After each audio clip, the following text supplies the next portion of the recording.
नमस्कार, स्वागत है आपका दमदार समाचार लगातार में और मैं हूं आपके साथ योगेश पांडे। केंद्रीय स्वास्थ्य मंत्री डॉक्टर हर्षवर्धन ने कोरोना महामारी से उत्पन्न स्थिति की समीक्षा के लिए वीडियो कॉन्फ्रेंसिंग के माध्यम से उत्तर प्रदेश, आंध्र प्रदेश, मध्य प्रदेश और गुजरात के स्वास्थ्य मंत्रियों और अधिकारियों के साथ बैठक की। बैठक के बाद डॉक्टर हर्षवर्धन ने कहा कि इस समय देश में कुल 36,73,802 सक्रिय मामले हैं। पिछले 24 घंटे में पूरे देश में 3,26,098 नए मामले सामने आए हैं, लेकिन संतोष की बात यह है कि इससे ज्यादा 3,53,299 लोग ठीक भी हुए हैं। उन्होंने कहा कि पिछले हफ्ते 3 से 8 मई के बीच लगातार 4 दिन तक 4 लाख से ज्यादा मामले सामने आए थे और पिछले 4 दिनों में वह संख्या कम हुई है और स्वस्थ होने वालों की संख्या बढ़ी है। 30 अप्रैल और 6 मई के बीच पॉजिटिविटी रेट 21.3% थी, लेकिन इस हफ्ते यह घटकर अब 19.3% हो गई है। We know that in Uttar Pradesh the new cases were on the rise since 12th week, when total cases were around 5,500, and from there they had climbed up to 31,000 in the 18th week. The case fatality rate in Kanpur has been at 1.9, which is highest in the state and also above the national case fatality rate. Sample positivity has gradually risen from 0.2 in the 10th week to over 14% in the 16th week. Since then there has been a decline, again a positive sign. Active cases in Lucknow and in Meerut, I think that's a matter of concern for us, have been above 14,000, and all categories of bed occupancy. देश के अधिकतर राज्यों में corona के सक्रिय मामलों में गिरावट देखी गई है। केंद्रीय स्वास्थ्य मंत्रालय के अनुसार देश के 11 राज्यों में 1 लाख से ज्यादा सक्रिय मामले हैं। 8 राज्यों में 50,000 से 1 लाख के बीच कोरोना के सक्रिय मामले हैं, जबकि देश के 17 राज्यों में 50,000 से कम कोरोना के सक्रिय मामले हैं। महाराष्ट्र, गुजरात, उत्तर प्रदेश और छत्तीसगढ़, जहां ज्यादा संख्या में कोरोना के नए मामले सामने आ रहे हैं और वहां भी अब सक्रिय मामलों में गिरावट दर्ज की जा रही है। इसके साथ ही मंत्रालय ने बताया है कि चिंता का कारण तमिलनाडु है, जहां पिछले 1 सप्ताह में सक्रिय मामलों की संख्या में वृद्धि दर्ज की गई है। और स्वास्थ्य मंत्रालय के संयुक्त सचिव लव अग्रवाल के अनुसार देश में सक्रिय मामलों में कमी देखी जा रही है। 3 मई को रिकवरी रेट 81.3% थी, जिसके बाद रिकवरी में सुधार हुआ है। अब रिकवरी रेट 83.83% है। 75% मामले 10 राज्यों से आ रहे हैं। कुल सक्रिय मामलों का 80% सिर्फ 12 राज्यों में है। स्वास्थ्य सचिव ने बताया है कि देश में 24 राज्य और केंद्र शासित प्रदेश ऐसे हैं जहां 15% से ज्यादा पॉजिटिविटी रेट है। 5 से 15% पॉजिटिविटी रेट 10 राज्यों में है। कि हम पिछले 12 दिनों से एक्टिव केसेस में एक कमी देख रहे हैं। 3 मई में जो कि 17.13% एक्टिव केसेस थे, वह घटते घटते अब 15.1% हो चुके हैं।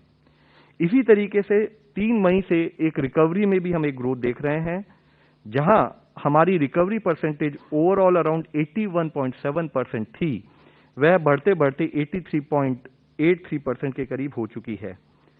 पिछले ऑलमोस्ट 4 से 5 दिनों में हम देखते हैं कि हमारे रिकवर्ड केसेस एक्टिव केसेस से बढ़कर आ रहे हैं और हमारी एवरेज वीकली रिकवरी में भी 11% इंप्रूवमेंट हुआ है, जो कि करीब 3,20,000 था, वह बढ़कर 3,57,000 केसेस हो चुका है। एक्टिव केसेस 12 स्टेट्स में हैं। साथ ही एक पॉजिटिव डेवलपमेंट यह भी है कि कंटेनमेंट एफर्ट्स के द्वारा फील्ड में हम इंप्रूवमेंट पा रहे हैं और देश की पॉजिटिविटी पिछले 5 दिनों से 20% से कम पाई जा रही है। अगर हम डेटा को एनालाइज करें तो पाते हैं कि एक प्लेटोइंग और एक डिक्रीजिंग ट्रेंड केसेस में नोट किया जा रहा है और आज देश में 3,26,000 के करीब केसेस टोटल रिपोर्ट हुए हैं। इसी के साथ ही हम अगर एनालाइज करें कि देश में एक्टिव केसेस किस तरह से फैले हुए हैं, तो हम देखते हैं कि 1 लाख से अधिक एक्टिव केसेस अभी 11 स्टेट्स में हैं। 50,000 से 1 लाख एक्टिव केसेस 8 स्टेट्स में पाए जा रहे हैं और 17 स्टेट्स ऐसी हैं जहां 50,000 से कम एक्टिव केसेस। 5 से 15% पॉजिटिविटी 10 राज्यों में है और लेस देन 5% पॉजिटिविटी 3 राज्यों में है। ओवरऑल ट्रेंड देखें तो पाते हैं कि 18 स्टेट्स और यूनियन टेरिटरीज हैं जहां पिछले एक हफ्ते में डिक्रीज इन पॉजिटिविटी को नोट किया गया है। यह विषय इसलिए मुख्य है, डिक्रीज इन पॉजिटिविटी इंडिकेट कि स्प्रेड ऑफ इन्फेक्शन थोड़ा हम कंट्रोल कर पा रहे हैं, कंटेनमेंट एफर्ट्स हमारे काम कर रहे हैं। और उसी के तहत हम देखते हैं कि ओवरऑल देश में जो केस पॉजिटिविटी पिछले हफ्ते 21.9% थी, वह घटते घटते अब 19.8% के करीब नोट की जा रही है। हमने देखा है कि major drop in terms of case positivity कुछ स्टेट्स में पाया जा रहा है, जिसमें छत्तीसगढ़, दिल्ली। इसके साथ ही एम्स के डायरेक्टर डॉक्टर रणदीप गुलेरिया ने बताया है कि जैसे जैसे कोरोना के मामले बढ़ रहे हैं, ये सबसे महत्वपूर्ण है कि हम सरकार के निर्देशों का पालन करें। डॉक्टर रणदीप गुलेरिया ने कहा है कि ये देखा गया है कि ज्यादातर मरीज दूसरे संक्रमण यानी ब्लैक फंगस से लोगों की मौत हो रही है। गुलेरिया ने दावा किया है कि ब्लैक फंगस के पीछे स्टेरॉयड का ज्यादा इस्तेमाल करना, मधुमेह, कोरोना पॉजिटिव और स्टेरॉयड लेने वाले रोगियों में फंगल संक्रमण की संभावना बढ़ जाती है। डॉक्टर रणदीप गुलेरिया ने कहा है कि इसे रोकने के लिए हमें स्टेरॉयड का दुरुपयोग रोकना चाहिए। ब्लैक फंगस का ये रोग चेहरे, नाक, आंख या मस्तिष्क को प्रभावित कर सकता है, जिससे देखने में परेशानी का सामना करना पड़ सकता है। ये फेफड़ों में भी फैल सकता है। आपको बता दें कि डॉक्टर रणदीप गुलेरिया ने कहा है कि ब्लैक फंगस कोई नया संक्रमण नहीं है, ये हमारे देश में पहले से पाया जाता रहा है। फंगल इन्फेक्शन एकदम बढ़ जाते हैं, इसलिए इसको रोकने के लिए सबसे पहले तो मिसयूज ऑफ स्टीरॉयड जो है वो हमें कम करना पड़ेगा। और जैसे पहले भी कहा था कि जो पेशेंट जिनको माइल्ड डिजीज है, जिनको ऑक्सीजन की जरूरत नहीं है और जिनको अर्ली स्टेज में जो कोविड इन्फेक्शन है, उनमें स्टीरॉयड देने से नुकसान ज़्यादा है, फायदा कोई नहीं है। जो रिकवरी ट्रायल है उसने भी यही दिखाया था कि अगर हम स्टीरॉयड माइल्ड पेशेंट्स में देते हैं तो मॉर्बिडिटी और mortality because of secondary infection ज़्यादा होता है। इसलिए अगर किसी को कोविड है और माइल्ड इन्फेक्शन है, बुखार है, सैचुरेशन मेंटेन्ड है, खांसी है, लेकिन और कोई ऐसे लक्षण नहीं है कि ऑक्सीजन कम हो रही है, तो स्टीरॉयड नहीं देने चाहिए, क्योंकि उससे आगे जाके फंगल इन्फेक्शन के चांसेस हो सकते हैं। उनको उस व्यक्ति को डायबिटीज़ भी है। दूसरा है डायबिटीज़ या शुगर कंट्रोल, वो बहुत ज़रूरी है, क्योंकि जिन लोगों का शुगर कंट्रोल नहीं होता उसमें ये फंगल इन्फेक्शन ज़्यादा पाया जाता है। तो ये बहुत ज़रूरी है कि जिन लोगों को भी डायबिटीज़ हैं या जो स्टीरॉयड ले रहे हैं वो अपना शुगर चेक कराएं, क्योंकि कई दफ़ा किसी को ये पता नहीं होता कि मेरे को शुगर की तकलीफ है, स्टीरॉयड ले तो एकदम शुगर 300-400 पहुंच जाती है। तो इसलिए अपना शुगर भी मॉनिटर करें। और अगर डायबिटीज़ है तो और भी ज़्यादा ज़रूरत है कि जब कोविड इन्फेक्शन है या आप स्टीरॉयड ले रहे हैं तो शुगर को रेगुलरली मॉनिटर करें। तीसरी चीज़ ये है कि मास्क अपना लगा के रखें। जैसे मैंने कहा, ये स्पोर्स हैं, हवा में भी इसके फंगस हो सकता है। मास्क लगाना ज़रूरी है, स्पेशली अगर आप कोई कंस्ट्रक्शन साइट पे जा रहे हैं जहाँ पे इसके फंगस के चांसेस ज़्यादा हो सकते हैं। तो ये बहुत ज़रूरी चीज़ है कि अगर हम स्टीरॉयड ले रहे हैं तो उसको मिसयूज़ ना करें। दूसरा ये इंपॉर्टेंट चीज़ है, स्टीरॉयड्स का डोज जो है, हाई डोज स्टीरॉयड्स कई दफ़ा दिए जाते हैं, उसका भी कोई फायदा। तीसरा ये कि डेटा ये भी शो करता है कि 5 से 10 दिन तक मैक्सिमम स्टीरॉयड्स की ज़रूरत पड़ती है मेजॉरिटी ऑफ कोविड पेशेंट्स में। बहुत लंबे टाइम स्टीरॉयड्स देने से भी sugar control becomes more difficult और ये जो फंगल इन्फेक्शन है इसके चांसेस भी बढ़ जाते हैं। तो मैं यही कहना चाहूँगा कि इनके केसेस अब ज़्यादा रिपोर्ट किए जा रहे हैं and we must work aggressively कि हम इसके केसेस कम करें। और दूसरी ये भी इम्पोर्टेंट चीज़ है कि इसको सस्पेक्ट जल्दी किया जाए, जिससे आगे जाके। तो वहीं इस दौरान नीति आयोग के सदस्य डॉक्टर वीके पॉल भी मौजूद रहे हैं। इस दौरान डॉक्टर वीके पॉल ने भी ब्लैक फंगस को लेकर के चिंता व्यक्त की है और संक्रमितों के साथ साथ डॉक्टरों को भी सावधानी बरतने की अपील की है। डॉक्टर वीके पॉल ने कहा है कि देश भर में औसत 89 स्वास्थ्य कर्मियों को वैक्सीन की पहली डोज दी गई है। राजस्थान में 95%, मध्य प्रदेश में 96% और छत्तीसगढ़ में 99% स्वास्थ्य कर्मियों को वैक्सीन दी गई है। दिल्ली में ये 78% है। देश भर में औसत पहली डोज 82% फ्रंटलाइन वर्कर्स को दी गई है। गुजरात में 93%, राजस्थान में 91% और मध्य प्रदेश में 90% फ्रंटलाइन वर्कर्स को पहली डोज दी गई है। दिल्ली में ये 80% है। तो वहीं इस दौरान डॉक्टर वीके पॉल ने कहा है कि सरकार वैक्सीनेशन पर जोर दे रही है और राज्यों को समय समय पर वैक्सीन मुहैया भी कराई जा रही है। ये म्यूकरमाइकोसिस एक खराब बीमारी है, फंगस है, ये चेहरे पे इफेक्ट करता, नाक में, आंख में जाता, ब्रेन में भी चला जाता। इस बीमारी के पीछे सर ने बड़ी अच्छी तरह से समझाया। पहला डायबिटीज है। डायबिटीज के बिना लगभग ये बीमारी नहीं होती। तो प्लीज जिसको कोई भी डायबिटीज है, कोविड के काल में उसको ज्यादा से अच्छी तरह से कंट्रोल करिए। वैसे ही अच्छा है ये, डायबिटीज का हमेशा ही कंट्रोल अच्छा होना चाहिए, लेकिन अनकंट्रोल्ड डायबिटीज के व्यक्ति में अगर कोविड आता है तो ये और भी समस्याएं हैं। मोर्टेलिटी रिस्क भी बढ़ता है, सीवियर डिजीज का भी बढ़ता है, और इस भयानक बीमारी से भी पॉसिबिलिटी बढ़ जाए। Please control your diabetes. जब हम इन व्यक्तियों को स्टेरॉयड यूज करते हैं, प्रेडनिसोलोन, डेक्सोना, डेक्सामेथासोन यूज करते हैं, जरूरत है इन दवाइयों को देने की, लेकिन जरूरत से पहले ही दे, जैसे सर ने समझाया। जरूरत जिस डोज के उसकी बजाय इतनी डोज दें, देनी है इतने दिनों के लिए, दे हम इतने दिनों के लिए, ये ठीक नहीं है। और मॉनिटर ना करें कि इसका प्रभाव ब्लड प्रेशर पे क्या है, शुगर पे है।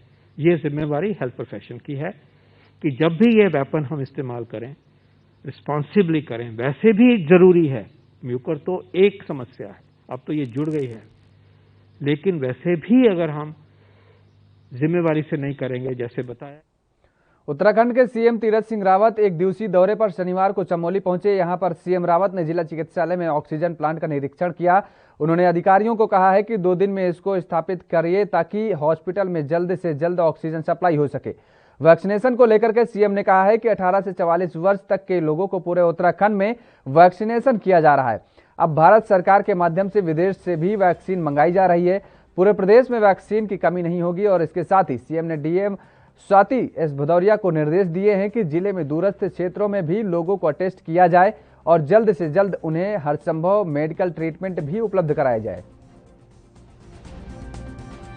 कर्तव्य है, जान है तो जहान है, और सबको कोविड का पालन करना चाहिए। भारत सरकार की जो गाइडलाइन है, मास्क लगाएं, सैनिटाइज का उपयोग करें, बार बार हाथ धोएं, दूरी बनाए रखें, इसको जरूरी है। और इसका यदि हमने पालन किया तो इस कोविड से हम निजात पाएंगे, इस पर जीत सुनिश्चित होगी। ये मेरा आपके माध्यम से भी आम जनता को आह्वान है, कहना है। और वैक्सीन भी बड़ी तेजी से हम लोग लगा रहे हैं। 18 से 45 वर्ष के आयु के नौजवानों को ऑक्सीजन लगना शुरू हो गया है, वैक्सीन लगना शुरू हो गया है। और वैक्सीन अब हम बाहर से भी मंगा रहे हैं सीधे। भारत सरकार ने कहा कि सीधे स्टेट भी मंगा सकता है, और उसको लेकर के हम लोग शायद 2 या 3 दिन के अंदर ही स्वतः ही आपका वैक्सीन मंगाएंगे। मुझे लगता है बहुत जल्दी हम लोग इस आयु के उम्र के नौजवानों को, बहनों को भी पूरा कर पाएंगे। साथ ही जहाँ तक यात्रा की बात है, तो मैंने कहा। यहाँ रुकते हैं एक छोटे से ब्रेक के लिए। ब्रेक के बाद फौरन हाजिर होते हैं।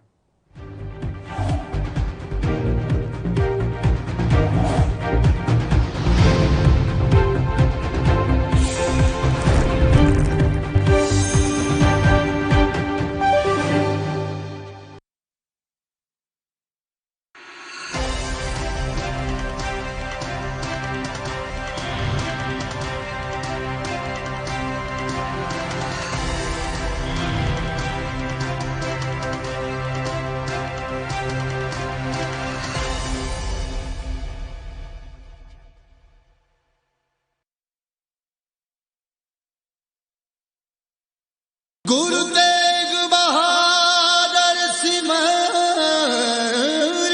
ਸਾਹਿਬ ਸ੍ਰੀ ਗੁਰੂ ਤੇਗ ਬਹਾਦਰ ਮਹਾਰਾਜ ਜੀ ਦਾ ਇਹ ਵਰਸਾਇਆ ਹੋਇਆ ਨਗਰ ਸ੍ਰੀ ਅਨੰਦਪੁਰ ਸਾਹਿਬ 19 ਜੂਨ 1665 ਈਸਵੀ ਨੂੰ ਬਿਲਾਸਪੁਰ ਦੇ ਰਾਜਾ ਦੀਪਚੰਦ ਦੀ ਵਿਧਵਾ ਰਾਣੀ ਮਹਾਰਾਣੀ ਚੰਪਾ ਦੇ ਕੋਲੋਂ ਮੁੱਲ ਖਰੀਦ ਕਰਕੇ ਇਸ ਨਵੇਂ ਨਗਰ ਦੀ ਦਾਤਾਰ ਸਤਿਗੁਰੂ ਜੀ ਨੇ ਨੀਂਹ ਰੱਖੀ।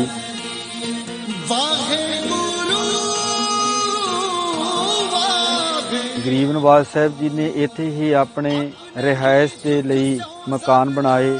ਹੋਰ ਬਹੁਤ ਸਾਰੇ ਕਿੱਤਿਆਂ ਦੇ ਲੋਕ ਵੀ ਇਸ ਨਗਰ ਦੇ ਵਿੱਚ ਵਸਾਏ।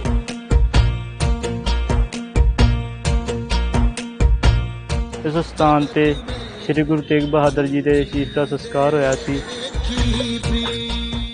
ਇਸ ਸਥਾਨ ਤੇ ਬਹੁਤ ਹੀ ਸੁੰਦਰ ਗੁਰਦੁਆਰਾ ਸੁਭਾਈਮਾਨ ਹੈ। ਗੁਰਦੁਆਰਾ ਦਾ ਸੀਸਗੰਜ ਸਾਹਿਬ ਜੀ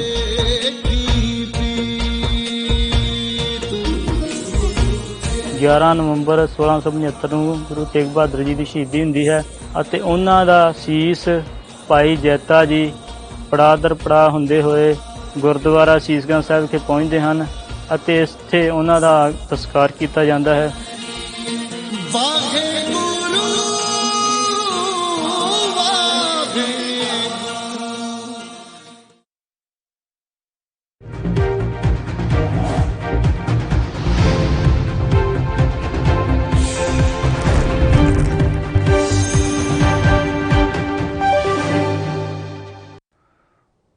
ब्रेक के बाद एक बार फिर आप सभी का स्वागत है। रुख कर लेते हैं अगली खबर का। पंजाब से एक बड़ी खबर है। आज आपको बता दें कि पंजाब में श्री अकाल तख्त साहिब के पूर्व जत्थेदार ज्ञानी जोगिंदर सिंह वेदांती का निधन हो गया है। ज्ञानी जोगिंदर सिंह वेदांती का निधन आज सुबह हुआ है और जिसके बाद पूरे प्रदेश में शोक की लहर दौड़ पड़ी है।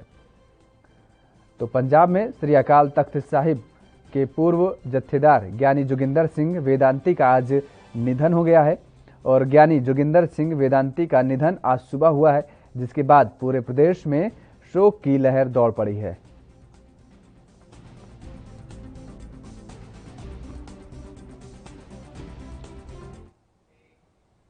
हरियाणा सरकार ने ब्लैक फंगस को अधिसूचित रोग घोषित कर दिया गया है। स्वास्थ्य मंत्री अनिल विज ने इसको लेकर के क्या कुछ जानकारी दी है, आपको सुनाते हैं। ब्लैक फंगस को हरियाणा में नोटिफाइड डिजीज़ डिक्लेयर कर दिया गया है। इसके तहत किसी भी सरकारी या गैर सरकारी अस्पताल में अगर कोई मामला रिपोर्ट होता है तो सीएमओ को उसकी जानकारी देना अनिवार्य होगा। इसके लिए जो मेडिसिन्स हैं उनका भी बंदोबस्त कर लिया गया है और मैंने पोस्ट ग्रेजुएट इंस्टीट्यूट रोहतक के वरिष्ठ डॉक्टरों को कहा है कि इसकी ट्रीटमेंट के लिए वो आज हरियाणा के सभी जो डॉक्टर्स। हरियाणा में अंबाला छावनी हरियाणा डेमोक्रेटिक फ्रंट ने कोरोना वायरस से जुड़ी जानकारी दी है और सहायता लेने के लिए हेल्पलाइन नंबर भी जारी किए हैं। एसडीएफ की नेत्री चित्रा सरवारा ने आज यह हेल्पलाइन नंबर जारी करते हुए जन साधारण से अनुरोध किया है कि कोरोना महामारी से संबंधित कोई भी जानकारी और आवश्यकता पड़ने पर किसी भी प्रकार की सहायता लेने के लिए इस नंबर पर फोन किया जा सकता है। एसडीएफ के साथी और सामाजिक संगठनों के सहायता से निवारण का पूर्णतः प्रयास किया जाएगा। चित्रा सरवारा ने कहा है कि हम सलाम करते हैं सभी स्वास्थ्य सेवाओं से जुड़े कर्मचारियों का और फ्रंटलाइन वर्कर्स को जो आज मदद के लिए मैदान में हैं। हमें पता है कोरोना ने एक बहुत विकराल रूप पूरे देश में ले रखा है। हर रोज अखबार खबरें व्हाट्सएप भरे पड़े हैं खबरों के साथ। यहाँ बेड नहीं, वहां ऑक्सीजन की जरूरत है, इस दवाई की जरूरत है और लोग एसओएस मदद के मैसेजेस सोशल मीडिया से लेके पर्सनल कॉल्स पे हर जगह डाल रहे हैं। आज हम एचडीएफ पे सल्यूट करना चाहेंगे सभी स्वास्थ्य कर्मियों का, फ्रंटलाइन वर्कर्स का, जो इस बीमारी के समय भी एक वॉर के रूप में जो है बॉर्डर पे जिस तरह से सिपाही खड़े होते हैं आज अपनी जान जोखिम में डाल के खड़े हुए हैं, लड़ रहे हैं।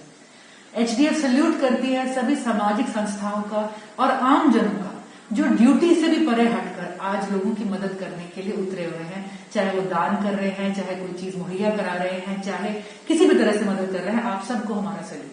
जो अब तक एहसास करा वो ये था कि बहुत सी मदद लोग जो मांग रहे हैं उसकी जानकारी हमें हमारे व्हाट्सएप सोशल ग्रुप्स और जान पहचान से मिल रही है।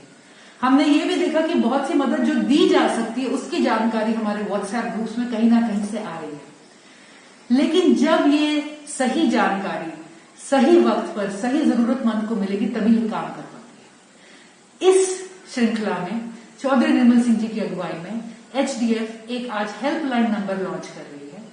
हम इसे आई हेल्प कहते हैं। हमारा नंबर है 90-530 90-586।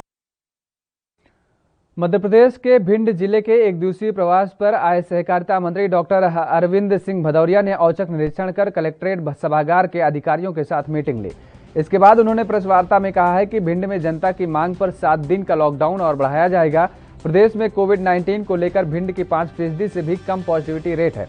ऑक्सीजन प्लांट की दृष्टि से भिंड के प्रथम स्थान पर होने से बेहतर स्वास्थ्य सेवाएं भी मिलेंगी, लेकिन शासन प्रशासन के साथ साथ जनता के सहयोग की भी जरूरत है।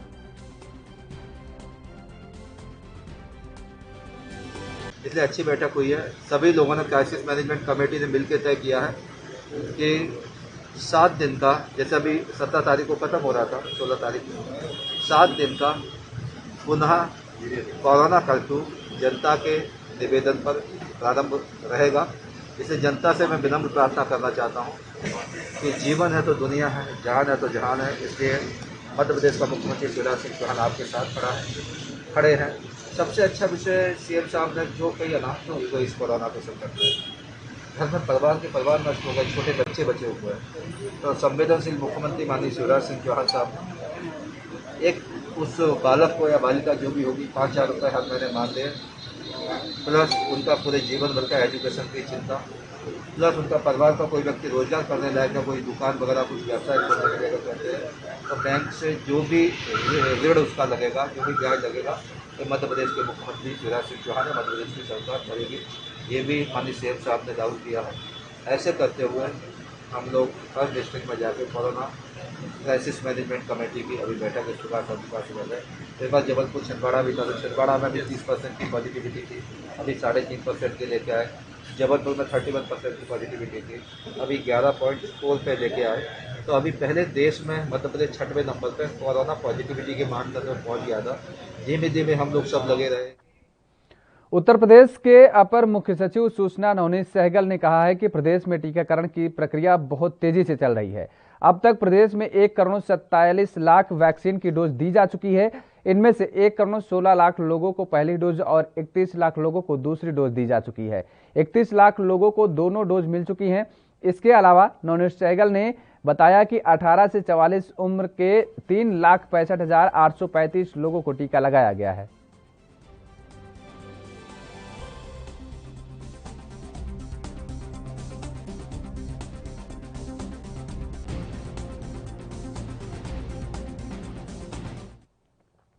उत्तर प्रदेश में कोरोना के मामले घटते जा रहे हैं और करीब 40,000 प्रतिदिन की चरम पर पहुंचने के बाद आज प्रदेश में करीब 12,000 मामले सामने आए हैं। इस बीच कोरोना संक्रमण की तेजी से नियंत्रित करने के मुख्यमंत्री योगी आदित्यनाथ के प्रयासों की बॉम्बे हाईकोर्ट ने भी तारीफ की है।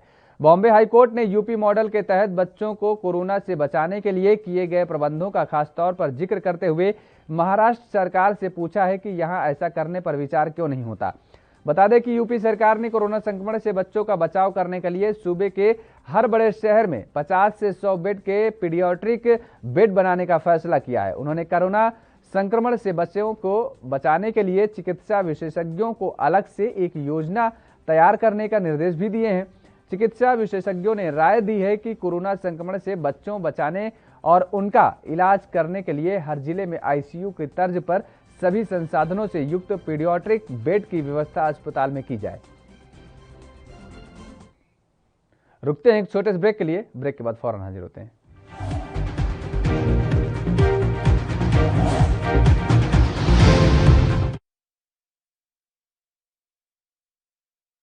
गुरु तेग बहादुर सिमरिए समूह नानक नाम लेवा सतपिता बहुत ਵੱਡੇ ਭਾਗਾਂ ਵਾਲੇ ਹੋ ਜੋ ਕਿ ਆਪ ਨਾਵੇਂ ਪਾਤਸ਼ਾਹ ਸਾਹਿਬ ਸ੍ਰੀ ਗੁਰੂ ਤੇਗ ਬਹਾਦਰ ਜੀ ਦੇ ਪਾਵਨ ਪੁੱਤਰ ਅਸਥਾਨ ਗੁਰਦੁਆਰਾ ਸੰਗਤ ਟੋਲਾ ਬੰਗਲਾਦੇਸ਼ ਢਾਕਾ ਵਿਖੇ ਦਰਸ਼ਨ ਦਿਦਾਰੇ ਕਰ ਰਹੇ ਹੋ। ਇਹ ਉਹ ਪਵਿੱਤਰ ਅਸਥਾਨ ਹੈ ਜਿਸ ਅਸਥਾਨ ਦੇ ਉੱਪਰ ਸਾਹਿਬ ਸ੍ਰੀ ਗੁਰੂ ਤੇਗ ਬਹਾਦਰ ਹਿੰਦ ਦੀ ਚਾਦਰ 2 ਸਾਲ ਤੋਂ ਉੱਪਰ ਗੁਰੂ ਜੀ ਇੱਥੇ ਰਹੇ ਨੇ ਅਤੇ ਗੁਰੂ ਸਾਹਿਬ ਜੀ ਨੇ ਸਮੂਹ ਸੰਗਤਾਂ ਨੂੰ ਪਰਮਾਤਮਾ ਦੇ ਨਾਲ ਜੋੜਨਾ ਕੀਤਾ, ਭਜਨ ਬੰਦਗੀ ਇਸ ਜਗ੍ਹਾ ਤੇ ਕੀਤੀ। ਸੋ ਗੁਰੂ ਤੇਗ ਬਹਾਦਰ ਜੀ ਦੇ ਪਾਵਨ ਚਰਨਾਂ ਦੀਆਂ ਖੜਾਵਾਂ ਜੋ ਮੇਨ ਗੁਰਦੁਆਰਾ ਹੈ ਗੁਰਦੁਆਰਾ ਨਾਨਕ ਸ਼ਾਹੀ ਨੀਲ ਖੇਤ ਰੋਡ ਸ਼ਾਹਬਾਗ ਢਾਕਾ ਵਿਖੇ ਪਈਆਂ ਨੇ। ਸੋ ਗੁਰੂ ਸਾਹਿਬ ਜੀ ਦੀ ਹੱਥ ਲਿਖਤ ਬੇੜ ਜਿਸ ਨੂੰ ਸੁਨਹਿਰੀ ਬੀੜ ਵੀ ਕਿਹਾ ਜਾਂਦਾ ਹੈ, ਉਹ ਵੀ ਗੁਰਦੁਆਰਾ ਨਾਨਕਸ਼ਾਹੀ ਵਿਖੇ ਸੁਸ਼ੋਭਿਤ ਹੈ। ਸੰਗਤਾਂ ਨੂੰ ਬੇਨਤੀ ਹੈ ਕਿ ਇਹਨਾਂ ਪਵਿੱਤਰ ਸਥਾਨਾਂ ਦੀ ਆ ਕੇ ਯਾਤਰਾ ਕਰੋ ਅਤੇ ਆਪਣਾ ਜੀਵਨ ਸਫਲਾ ਕਰੋ। ਵਾਹਿਗੁਰੂ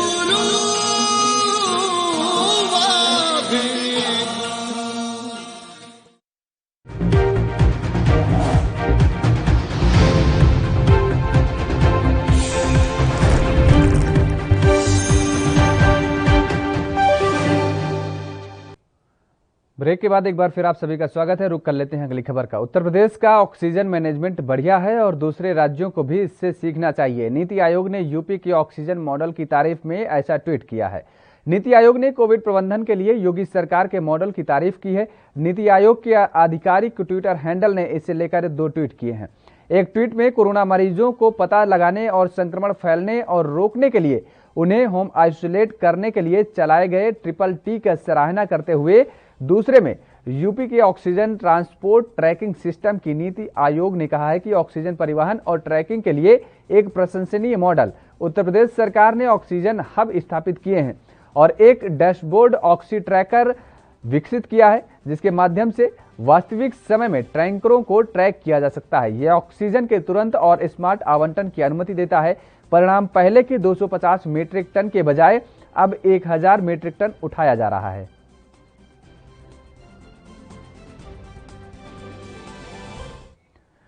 देश भर में कोरोना वायरस का कहर लगातार बढ़ता जा रहा है, लेकिन इस बीच उत्तर प्रदेश सरकार ने कोरोना कर्फ्यू लगाने के साथ ही लोकल स्तर पर निरीक्षण पर जोर दिया है।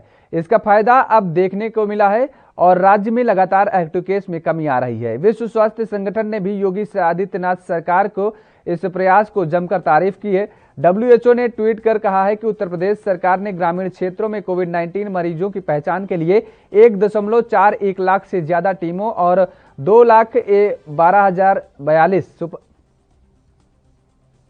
21,242 सुपरवाइजर को लगाया है। WHO ने कहा है कि यूपी में गठित टीमों ने 97,941 गांवों में जाकर उन सभी लोगों का टेस्ट किया है जिनमें कोरोना के लक्षण दिखे हैं। इस दौरान जिन लोगों की रिपोर्ट पॉजिटिव आई है उन्हें आइसोलेट किया गया है और दवा की किट भी दी गई है। इसलिए अलावा संक्रमितों के संपर्क में आए सभी लोगों को क्वारंटाइन करके टेस्ट किया गया है।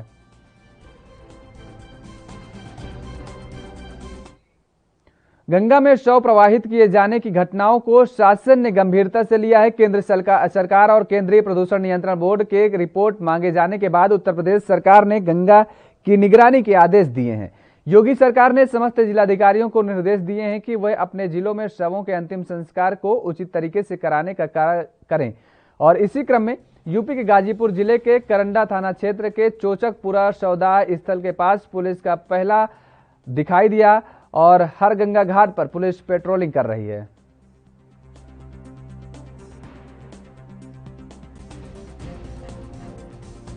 पेट्रोलिंग हम लोग कर रहे हैं कि कोई भी लाश बाहर से जो दह के आ रहे हैं उसको देख रहे हैं। देखने के बाद अगर मिलता है तो उसको दाह संस्कार करते हैं। विधिवत जो होता है उस तरह से हम लोग दाह संस्कार कर रहे हैं।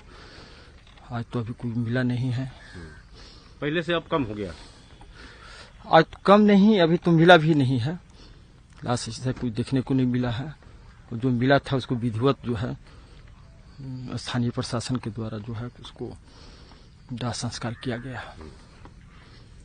अब हमको लगता है कि मृत्यु कम भी हो गई है कोरोना की वजह से। कोरोना की कम भी हुआ कुछ? अब ये नहीं बता सकते हैं कि कोरोना से हुआ का लाश है या किस तरह का लाश है, ये हम लोग नहीं बता पाएंगे। अब कम हो गया है। अच्छा, लोगों को बाहर से आकर फेंक रहे हैं तो उसको कैसे रोक रहे हैं आप लोग? तो उसके लिए स्टैटिक फोर्स लगाया गया है। मजिस्ट्रेट की पोस्टिंग हुई है। उन लोगों को बताया जा रहा है। लकड़ी की व्यवस्था की गई है, सब व्यवस्था है। आप लोग कहाँ से कहाँ तक पेट्रोलिंग कर रहे हैं?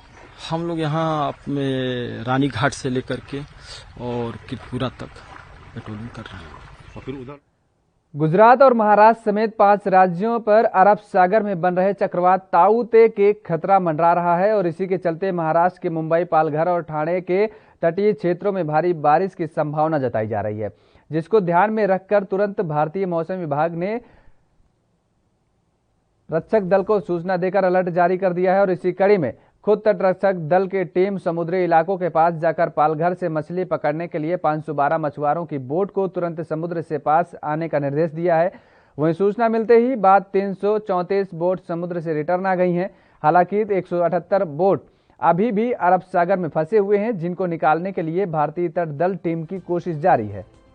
अभी जहां तक आप साइक्लोन तौते की बात सुन रहे हैं, तो साइक्लोन तौते के लिए एनडीआरएफ की तरफ से पूरी तैयारी है। हमारी 3 टीमें मुंबई में तैनात हैं। एक टीम हमने कल रात को ही गोवा भेजी है और बाकी 14 टीमें हमारे पास पुणे हेडक्वार्टर में तैनात हैं, जो कि बहुत ही शॉर्ट नोटिस पर प्रशासन के आदेश पर कहीं पर भी तैनात की जा सकती हैं। अभी की स्थिति में तौते साइक्लोन मुंबई या महाराष्ट्र के वेस्ट कोस्ट से लगभग पश्चिमी दिशा में 250 से 300 किलोमीटर दूरी पर है और इसके महाराष्ट्र की तरफ आने की संभावना आज रात या कल सुबह के बाद ही होगी। लेकिन ये तूफान वेस्टर्न कोस्ट से काफी दूरी पर है, इसी वजह से इसका इम्पैक्ट महाराष्ट्र पर और जो कोस्टल डिस्ट्रिक्ट्स हैं उसमें बहुत कम होगा, जिसमें कि तेज हवाएं चल सकती हैं और बारिश हो सकती है, कहीं पर ज्यादा कहीं पर कम। लेकिन इससे निपटने के लिए राज्य सरकार और एनडीआरएफ मेडिकल ऑक्सीजन की गंभीर किल्लत झेल रहे पंजाब को जल्द ही बोकारो से अपने हिस्से की 80 मीट्रिक टन ऑक्सीजन मिल जाएगी। शनिवार सुबह पंजाब की पहली ऑक्सीजन एक्सप्रेस बोकारो के लिए रवाना हुई है। यह जानकारी राज्य सरकार की ओर से गठित ऑक्सीजन कंट्रोल रूम के प्रभारी सीनियर आईएएस अफसर राहुल तिवारी ने दी है। उन्होंने बताया है कि टैंकर की ऊंचाई और ऑक्सीजन सप्लाई ले जाने में एजेंसियों को पेश आ रही मुश्किलों को दूर कर लिया गया है और उन्होंने बताया है कि 2 आईएसओ कंटेनर खरीदने और उनका प्रयोग में लाने के योग्य हैं, जो रेलवे की एचबीएल जरूरतों के अनुसार हैं। उन्होंने बताया है कि हम ऑक्सीजन खरीद प्रक्रिया में तेजी लाने और सुचारू खरीद के लिए पंजाब के भरोसेमंद संस्था मार्कफेड की सेवाएं ले रहे हैं, जिससे यह सुनिश्चित किया जा सके कि राज्य में कहीं भी ऑक्सीजन की कमी न रहे।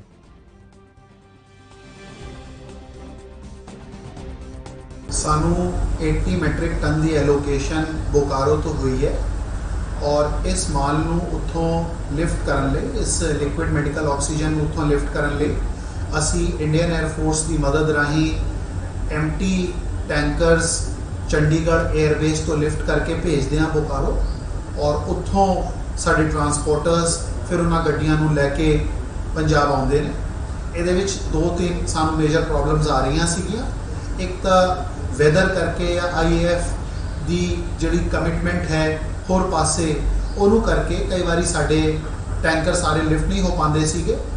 दूजी प्रॉब्लम आ रही सी क्योंकि रोड जर्नी बहुत लंबी है तो वीआर एंड टीआर काफ़ी हो रही सीगी, ड्राइवर्स भी एग्जॉस्ट हो जाते हैं और कई बारी गड्डियां ब्रेक डाउन कर जांदियां ने। सो ये सारी पंजाब के ऐसे कोरोना पॉजिटिव मरीज जिन्हें होम क्वारंटाइन के दौरान खाने की समस्या पैदा हो गई है, उनके लिए पंजाब पुलिस ने भोजन हेल्पलाइन सेवा शुरू की है।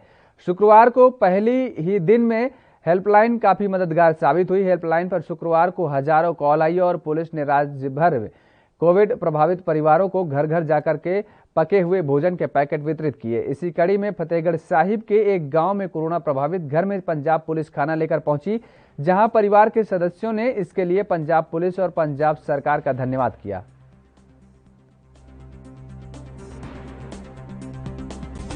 कोविड के मरीजों ਲਈ पंजाब सरकार के दिशा निर्देश मुताबिक ਜਦੋਂ भी कोई 112 ਜਾਂ 181 ਦੇ ਕਾਲ ਸਾਡੇ ਕੰਟਰੋਲ रूम ਤੇ ਕਾਲ ਆਉਂਦੀ ਆ, ਉੱਥੋਂ ਸਾਨੂੰ ਦੱਸਿਆ ਜਾਂਦਾ ਤੇ ਅਸੀਂ 20-25 ਮਿੰਟਾਂ ਦੇ ਵਿੱਚ ਉੱਥੇ ਖਾ।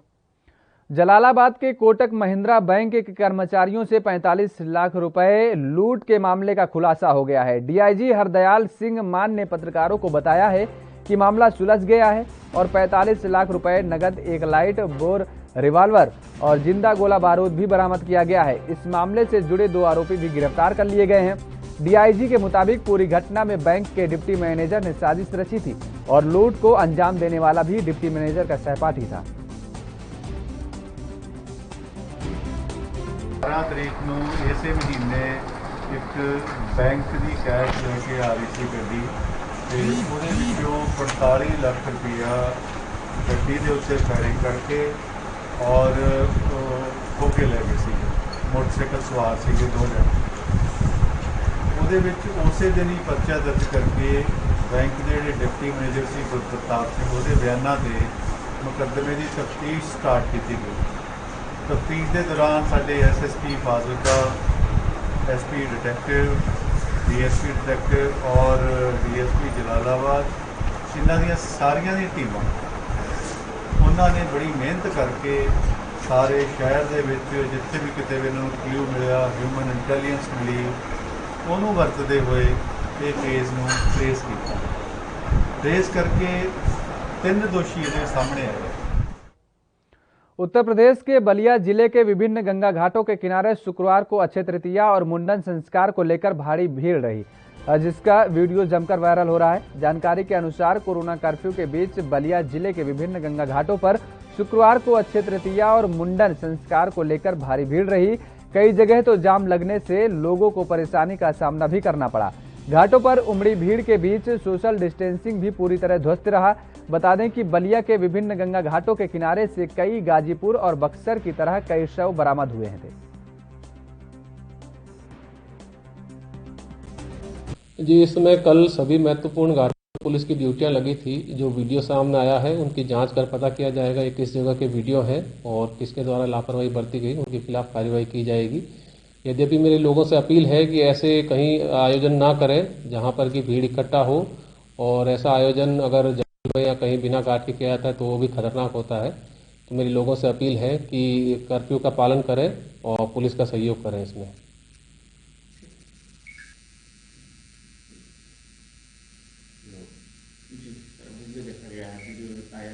काफी भीड़ दिख रही है गंगा के घाटों पर और लोग मुंडन संस्कार करते हुए नजर आ रहे हैं। कोरोना कर्फ्यू लगा हुआ है, क्या कहेंगे, क्या कार्रवाई की जा रही है?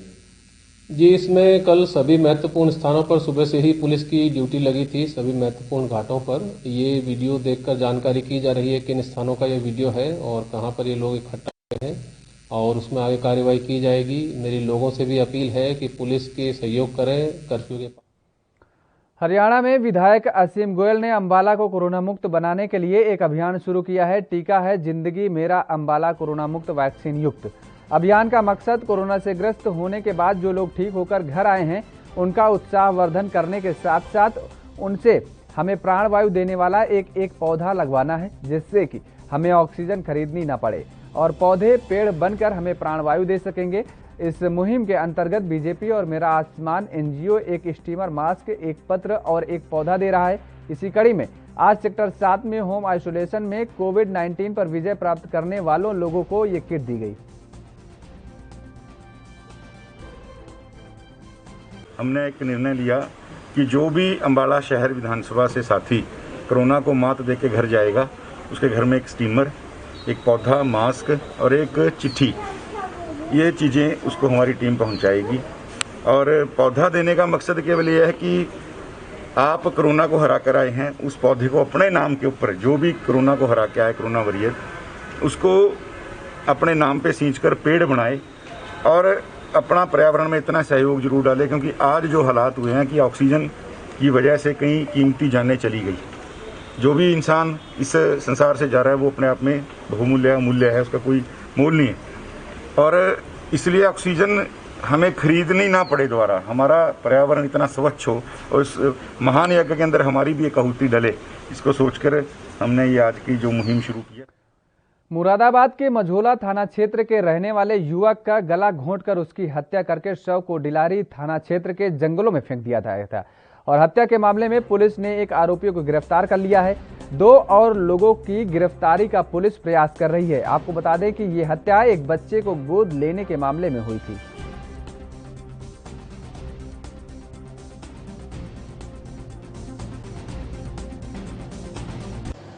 काजीपुरा के जंगल में जो सियाली खद्दर के पास में है और दिलारी और भोजपुर थाने के बॉर्डर पर है, वहाँ पर इरशाद नामक व्यक्ति की डेड बॉडी मिली थी, जिसकी शिनाख्त इरशाद जो जयंतीपुर का रहने वाला, मझोला थाना अंतर्गत जयंतीपुर का रहने वाला था, के रूप में हुई। उसकी पत्नी आशिया ने उसकी गुमशुदगी मझोला थाने पर दर्ज कराई थी। 11/5/2021 को उसकी डेड बॉडी काजीपुरा के जंगलों में मिली। घटनास्थल दिलारी थाना क्षेत्र होने के नाते विवेचना थाना अध्यक्ष डेलारी सतराज सिंह के सुपुर्द की गई। सतराज सिंह ने बहुत ही शीघ्र इसका सफल अनावरण किया और सफल अनावरण करते हुए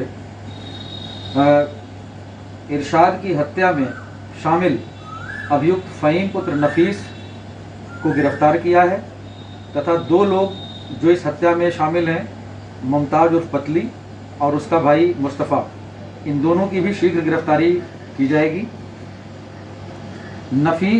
फ़हीम पुत्र नफीस ने अपना जुर्म कबूल किया और उसने बताया कि किस तरीके से हम लोगों ने हत्या की। इरशाद का एक यूपी के अमेठी जिले में संपन्न हुए त्रिस्तरीय पंचायत चुनाव के बाद अचानक अपराधों में इजाफा हो गया है। कहीं नगर पंचायत चुनाव में चल रही रंजिश निकलकर सामने आ रही है तो कहीं पर जमीनी रंजिश और आपसी दुश्मनी। अमेठी जिले में अभी 12 वर्षीय मासूम दलित किशोरी की हत्या का मामला ठंडा भी नहीं हुआ था कि तभी एक दूसरे दलित अधेड़ की लाश पेड़ में फांसी के फंदे से लटकती हुई मिली, जिसके बाद जिले में हड़कंप मच गया है क्योंकि 24 घंटे के अंदर यह दूसरी दलित की लाश है जो पाई गई है। और ताजा मामला अमेठी जनपद के मोहनगंज थाना क्षेत्र के अंतर्गत रास्ता मऊ के बहादुरपुर गांव के प्रकाश में आया है। पिताजी शाम को 7 बजे घर से निकले थे और लौट के नहीं आए, तो ये हुआ होगा कि शादी पड़ी थी घर में, हो सकता है कि न्योता बांटने गया हूँ, इस वजह से कोई ढूंढने नहीं गया। और सुबह जो है हम लोग सो उठे तो गांव में 2-4 लोग बता रहे थे कि वहाँ किसी को फांसी लगा दी। मौके वारदात पे जाके देखा तो वो पिताजी थे मेरे से। तो फिर ग्रामवासियों ने फ़ोन करके जो है थाने फ़ोन करके बुलवाया पुलिस वालों को और उसके बाद जो है यहाँ पोस्टमार्टम के लिए लेके आए हैं। क्या लग रहा है आपको कि फांसी लगा ली है? सर अब मेरे को तो लगता है कि फांसी का, क्योंकि पैर वैर जमीन में रखे हैं तो फांसी कैसे लग जाएगी।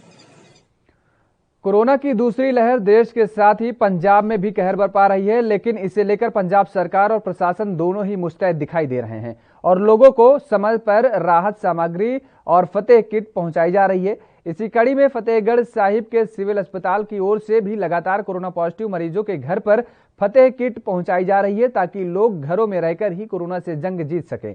इस मौके पर कोरोना संक्रमित लोग और उनके परिजन पंजाब सरकार के इन प्रयासों की तारीफ करते दिखाई दिए।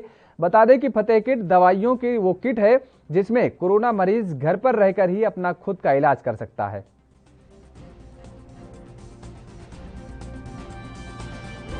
थोड़े दिन पहला कोविड की रिपोर्ट पॉजिटिव आई सी ते अज मैनू फतेह किट हैल्थ डिपार्टमेंट वालों प्रोवाइड की गई है, जिहदे विच की जरूरत दी सारियां दवाइयां ने।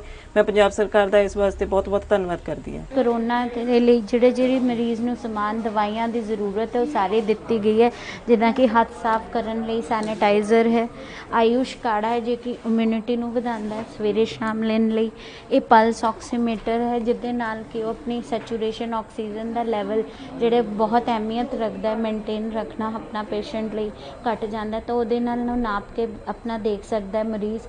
पल्स ऑक्सीमीटर होंदा है, ये मास्क ने ਜਿਹੜੇ कि मरीज़ ਨੂੰ ਦਿੱਤੇ ਜਾਂਦੇ ਨੇ कोरोना किट ਵਿੱਚ।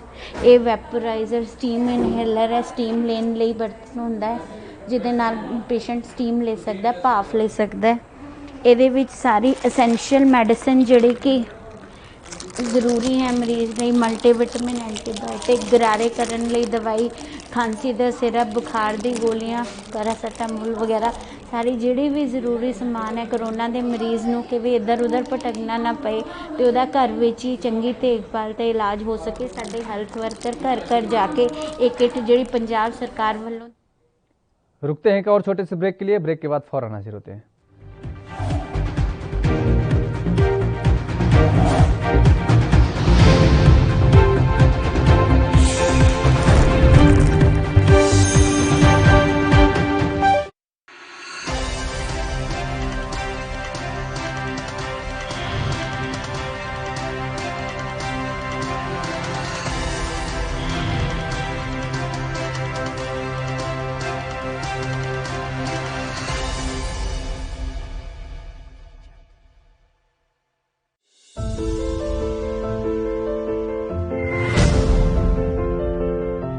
जब तक आवश्यक न हो घर से न निकले, हाई रिस्क कैटेगरी से जुड़े हुए लोग जैसे 10 साल से कम उम्र के बच्चे, 60 साल से अधिक उम्र के बुजुर्ग, गर्भवती महिलाएं, एक से अधिक बीमारियों से ग्रस्त व्यक्ति व कमजोर इम्यूनिटी वाले लोग घर से बाहर न निकलें।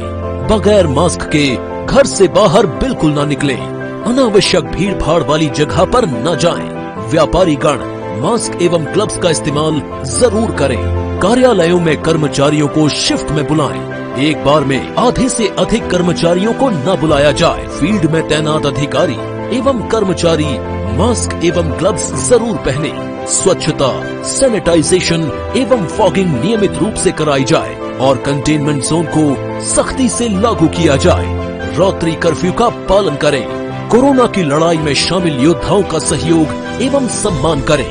कोरोना की लड़ाई के लिए आवश्यक जीवन रक्षक दवाओं एवं ऑक्सीजन इत्यादि का अनावश्यक भंडारण न करें। अफवाहों से बचें।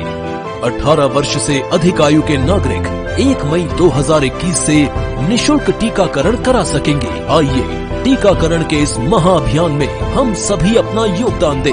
28 अप्रैल 2021 से पंजीकरण शुरू। घबराने की नहीं है बात, सरकार खड़ी है साथ।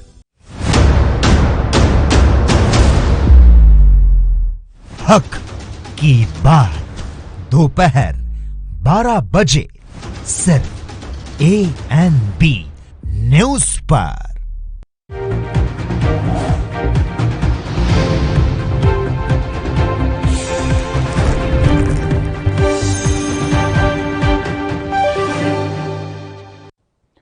ब्रेक के बाद स्वागत है आप सभी का। रुख कर लेते हैं अगली खबर का। खबर यूपी के जालौन से है, जहां कोरोना काल में बड़ी संख्या में लोगों ने अपनी जिंदगी गंवाई है, तो वहीं ऐसे में मृतकों के परिजनों ने भी उनसे मुंह मोड़ लिया है। करीब 100 से ज्यादा मृत लोगों की अस्थियों के विसर्जन का इंतजार है, लेकिन महामारी के दौरान परिजन उनकी अस्थियों को विसर्जित करने का साहस भी नहीं जुटा पा रहे हैं। ऐसे में उनके ही अपनों ने मुंह मोड़ रखा है। जब ANB न्यूज की टीम ने मोक्ष धाम जाकर वहां के कर्मचारी कमलेश जैन से बात की, तो उन्होंने बताया कि कोरोना महामारी के प्रकोप को देखते हुए कोई भी परिजन अस्थियों को लेने नहीं आ रहा है, तो मोक्ष धाम के कर्मचारी नगर पालिका की मदद से अस्थियों को नदी में प्रवाहित कर रहे हैं।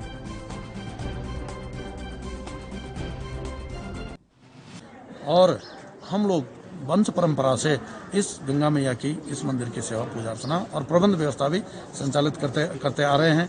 और आज हम वर्ष 2021 के यात्रा सीजन में प्रारंभ कर रहे हैं। अक्षय तृतीया का पर्व मना रहे हैं। सांग पांग विधि से हमारे मंदिर के जो विद्वान कर्मकांडी ब्राह्मण हैं, जो राहुल तीर्थ पुरोहित वृंद हैं, वो गंगा मैया का विश्व के कल्याण के लिए, आत्म कल्याण के लिए, जन जन के कल्याण के लिए सांग पांग विधि से वैदिक कर्मकांड से पूजा अर्चना कर रहे हैं। मथुरा में ब्लैक फंगस के 2 मामले सामने आए हैं, जिससे स्वास्थ्य विभाग में हड़कंप मच गया है। एक केस में संक्रमित को दिल्ली के अस्पताल में भर्ती कराया गया है, जबकि दूसरे केस में संक्रमित के परिवार के लोग अस्पतालों के चक्कर लगा रहे हैं। दरअसल मथुरा वृंदावन के बनखंडी क्षेत्र निवासी 72 वर्षीय महिला को भी ब्लैक फंगस की समस्या सामने आई है। 23 अप्रैल को कोरोना पॉजिटिव रिपोर्ट आने के बाद उन्हें रामकृष्ण मिशन अस्पताल में भर्ती कराया गया था, जहां से 9 मई को उनकी रिपोर्ट निगेटिव आने के बाद महिला को घर भेज दिया गया है। अस्पताल से आने के बाद से महिला को अचानक आंखों से दिखना बंद हो गया। इसके बाद परिवार के लोग अस्पतालों के चक्कर लगा रहे हैं। बता दें कि जिले में ब्लैक फंगस के मामले की अभी विभाग को जानकारी नहीं है और फिर भी इस संबंध में जानकारी जुटाई जाएगी। देखिए, अभी जनपद मथुरा में जो कोविड के केस मिल रहे हैं, वो अभी तक जो ब्लैक फंगस है उससे संबंधित कोई मामला नहीं मिल रहा था, लेकिन आज हमारे पास अलग अलग जगह से खबर आई है, जिनमें एक राया से, एक वृंदावन से और एक और है भी हमें उसकी सूचना एकत्रित कर रहे हैं। और इन तीनों के बारे में जानकारी इकट्ठी की जा रही है कि ये लोग कब पॉजिटिव आए थे, तब उस समय इनकी क्या स्थिति थी, और अब उनके 3 लोग अभी तक हमारे पास संज्ञान में आए हैं और 2 लोगों से हमारी बातचीत भी हो चुकी है। उनकी हम 23 तारीख को मैंने भर्ती कराया, लगभग 1.5 लाख रुपया खर्च भी किया और माताजी अंदर ही रहीं, हमारा अंदर प्रवेश नहीं रहा। तो जब माताजी घर पर लौट के आई तो हमें तो ये मालूम ही नहीं था कि माताजी की रोशनी खराब हो चुकी है। एक दिन मैं माताजी से बोला, माताजी लाइट जला दूं क्या?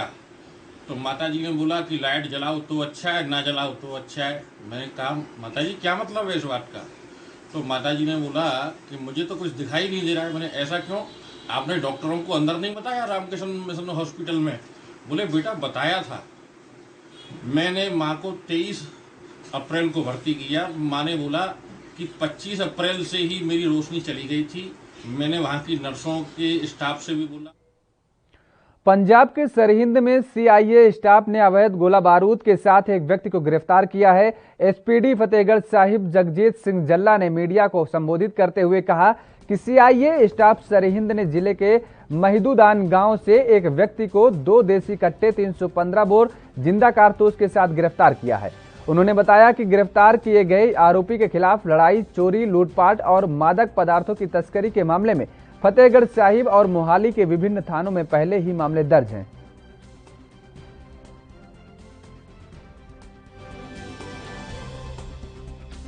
नत्थ पाउण वास्ते एसएसपी साहब की तरफों जिहड़ी कि नाकाबंदी सारे जिले च की जाती है, उस दौरान एक मनदीप सिंह बब्बू जो कि स्टेडियम के कोल तो पैदल आ रहा सीगा, जे को उत्थे सी इंस्पैक्टर का जिहड़ा नाका सीगा ते उहनूं उत्थों अरैसट किया गया। जदों वो अरैसट करन तो बाद उहदी तलाशी लई गई तो उहदे कोलों एक 315 बोर का जिहड़ा कट्टा बरामद होया। उदों बाद उहदी कट्टा बरामद होने तो बाद जिहड़ा कि उत्ते मुकदमा दर्ज किया।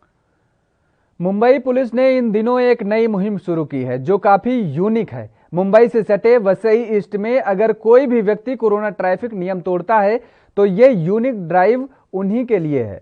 इस ड्राइव के तहत जो व्यक्ति ट्रैफिक नियम तोड़ रहा है, यानी एक मोटरसाइकिल पर 2 या 2 से अधिक लोग बैठे हैं, तो जो अतिरिक्त व्यक्ति है उसके लिए पुलिस उसे उठाकर जबरन एम्बुलेंस में बिठाकर अस्पताल ले जा रही है, जहां कुछ देर बिठाकर ये मैसेज दिया जा रहा है कि स्थिति कितनी भयावह है कि अगर सोशल डिस्टेंसिंग के नियम का पालन ना किया जाए तो कोरोना में किस तरह से स्थिति पैदा हो सकती है।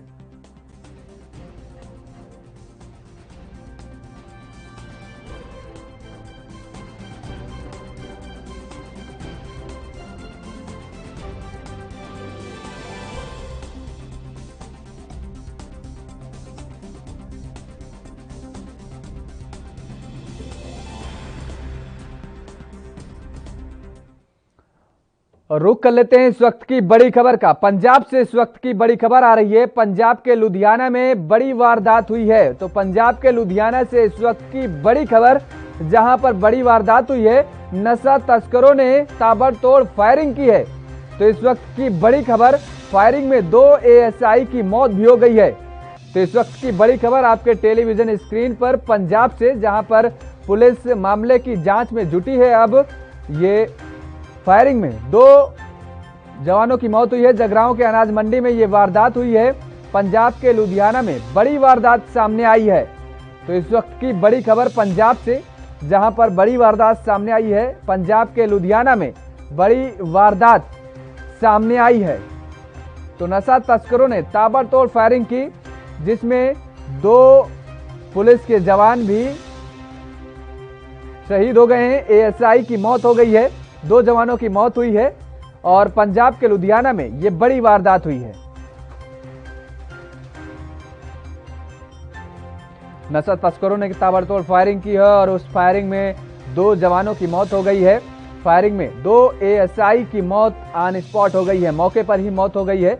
इस वक्त की बड़ी खबर, पुलिस मामले की अब पूरी जांच में जुटी हुई है। तो पंजाब के लुधियाना से इस वक्त की बड़ी खबर, जगरांव की अनाज मंडी की ये वारदात है, जहां सामने आई है ये वारदात। और पंजाब के लुधियाना में ये जगह है जहां पर इस वारदात को अंजाम दिया गया है और इसमें 2 पुलिस के जवानों की मौत हो गई है। पंजाब के लुधियाना में बड़ी वारदात सामने आई है, जहां पर नशा तस्करों ने ताबड़तोड़ फायरिंग की और उस फायरिंग में 2 एएसआई की मौके पर ही मौत हो गई।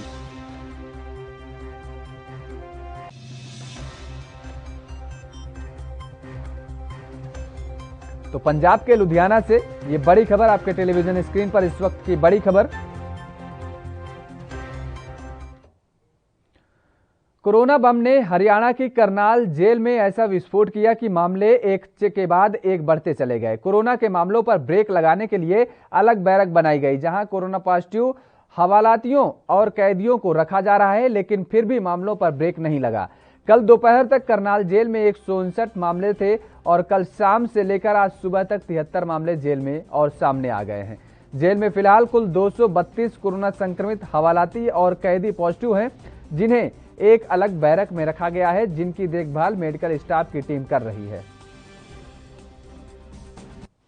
देखिए, पिछले कई दिनों से हमारी रेगुलर सैंपलिंग डिस्ट्रिक्ट जेल में चल रही थी। उसके चलते हुए रेगुलरली वहाँ से पॉजिटिव केसेस निकल रहे थे। कल शाम को हमारी टोटल 1800 की जो सैंपलिंग है वो कंप्लीट होगी और जो कल शाम से लेके आज तक सारी रिपोर्ट है उसको मिला के अभी 232 केसेस टोटल वहाँ पे पॉजिटिव आए हैं। उनको सभी को आइसोलेट कर दिया गया है। बड़ी सी बैरक वहाँ पे है जिसमें इन सभी को अलग से रखा गया है। हमारी स्वास्थ्य विभाग की टीम्स रेगुलरली 24/7 मॉनिटर इनको कर रही हैं और अभी तक कोई भी ऐसा पेशेंट इनमें नहीं है जिसको कोई ज़्यादा दिक्कत वाली कोई साइन सिम्टम्स हों। सर, आज कितने मामले आए?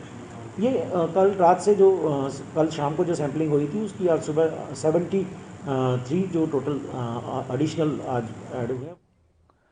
यूपी के जनपद मथुरा में रेमडेसिविर इंजेक्शन पर्याप्त मात्रा में उपलब्ध है। कोई भी व्यक्ति सीएमओ ऑफिस के स्टोर से 1800 रुपए देकर इसे खरीद सकता है। यह इंजेक्शन उन्हीं मरीजों के तीमारदारों को दिए जाएंगे जो कि सीएमओ ऑफिस में रजिस्टर्ड अस्पताल हैं। ये जानकारी मुख्य चिकित्सा अधिकारी डॉक्टर रचना गुप्ता ने दी है। उन्होंने कहा कि जनपद में रेमडेसिविर इंजेक्शन की कोई कमी नहीं है।